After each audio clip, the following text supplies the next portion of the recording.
Calendrier de l'Avent, jour 23. Alors, encore un plan pourri. Forcez-vous à sourire toute une journée. C'est quoi le point de ce conseil absolument débile, Nitya?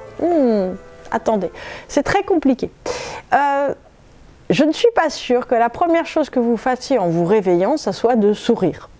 C'est probable, hein, surtout quand le réveil sonne à 5h30. Non, on n'a pas envie de sourire. Mais si, en fait, l'idée, c'est que en souriant, vous allez vous rendre compte que vous n'êtes pas la même personne. C'est-à-dire que la gratitude est une bonne chose, le sourire est une meilleure chose encore. Pourquoi?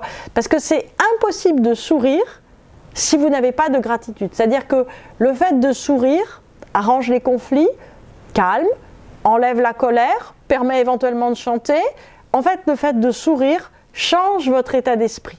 C'est une chose absolument incroyable. Mais si, il suffit d'une si petite chose, sourire.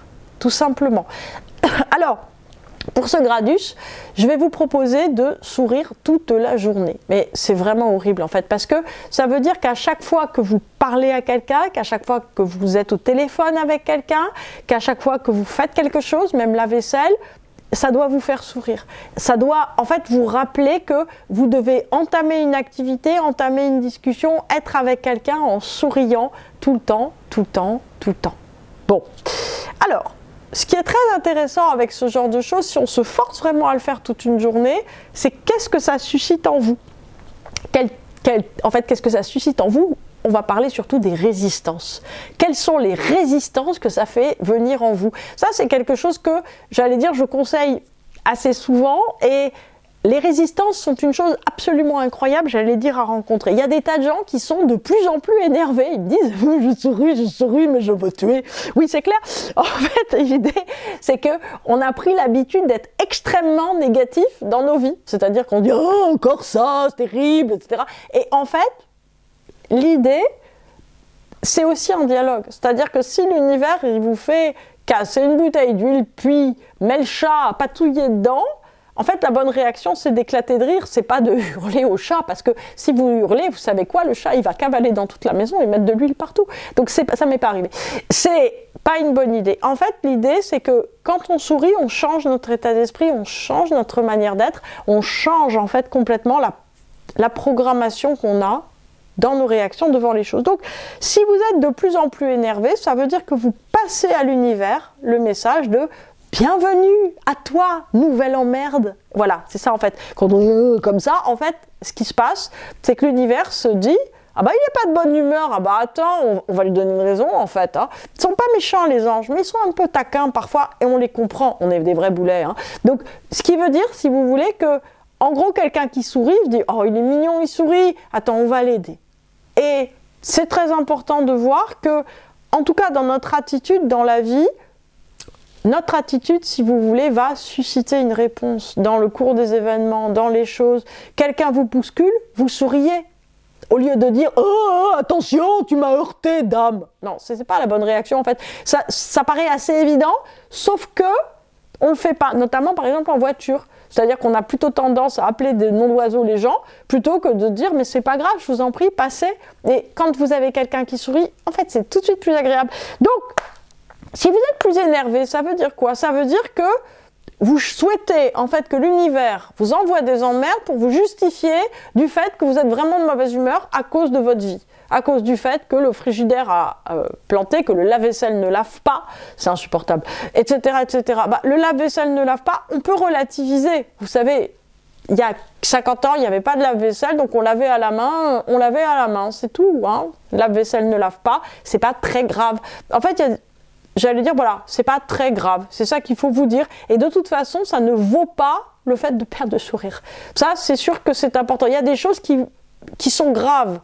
Là encore, ça vaut pas la peine de perdre le sourire. Ça peut être un sourire triste, ça peut être un sourire plein de larmes, mais en tout cas, le fait de sourire d'une certaine manière, intérieurement, extérieurement, ça peut être difficile, je suis d'accord, mais c'est toujours quelque chose qui est très important.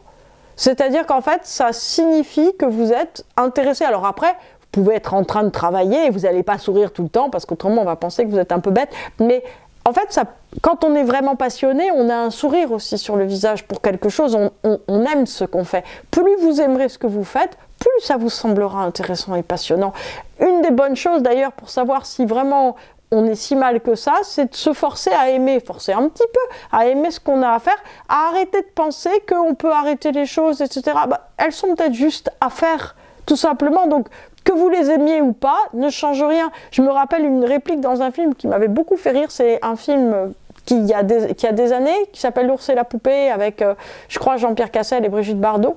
Et en fait, à un moment, un personnage dit à l'autre, bah, est-ce que vous aimez cette porte? Et l'autre dit oui, pourquoi pas, c'est Brigitte Bardot, elle dit oui, il dit en tout cas c'est la seule. Donc en fait dans la vie c'est ça. C'est-à-dire que soit vous aimez la porte et vous l'utilisez pour rentrer dans la maison, soit vous l'aimez pas et vous restez dehors. Il y a un peu ce principe-là. Donc sourire est une chose qui apporte. Donc si on est énervé, ça veut dire qu'on veut les emmerdes qui nous justifient notre énervement et vous voyez bien l'idée qu'il y a un petit cercle. Alors, si vous souriez et que vous vous sentez plus sûr de vous, j'ai plein de gens qui me disent « Ah, je me sens sûr de moi, j'ai confiance en moi, etc. » Donc ça veut dire que, en fait, si vous avez des blocages affectifs dans votre vie, c'est à vous de les passer et vous savez quoi, vous en êtes capable, vous en avez la force. C'est-à-dire que si vous souriez, vous avez confiance en vous et vous envoyez aussi le message à l'autre que vous lui faites confiance, voire que vous l'aimez bien. Donc en fait, bizarrement, ça fluidifie les relations parce que vous aimez bien l'autre, vous le respectez, vous faites attention, vous avez des attentions. Donc voilà, en fait, ça aide. Donc effectivement, il y a quelque chose de beaucoup plus positif. Donc, est-ce que, en fait, sourire, ça vous donne envie de vivre encore plus? C'est la troisième possibilité. Alors là, c'est très intéressant parce que ça veut dire qu'il y a une immense joie de vivre qui ne demande qu'à, d'une certaine manière, faire confiance à la vie. En fait, pour faire confiance, il faut arrêter de penser qu'avoir peur nous prévient des choses. C'est-à-dire que le gros problème, c'est qu'on se dit que si on a confiance, eh ben, en fait, ça va nous faire baisser la vigilance par rapport à la peur. Non, en fait, ça augmente juste la peur et ça ne fait pas augmenter la vigilance. La peur n'est pas de la vigilance, la peur, c'est juste de la peur. Donc, en fait, la confiance augmente la vigilance. C'est ça qu'il faut arriver à comprendre. Plus on sourit, plus on est confiant, plus on peut être vigilant. Donc, c'est dans cette voie-là. Donc, si par contre, vous avez des douleurs de mâchoire à la fin de la journée, ça veut dire que pour une raison qui m'échappe, vous aviez perdu un peu l'habitude, donc il faut surtout continuer à le faire. C'est très bien, vous savez, ça peut éviter aussi l'orthodontie, hein. C'est vraiment bien de sourire.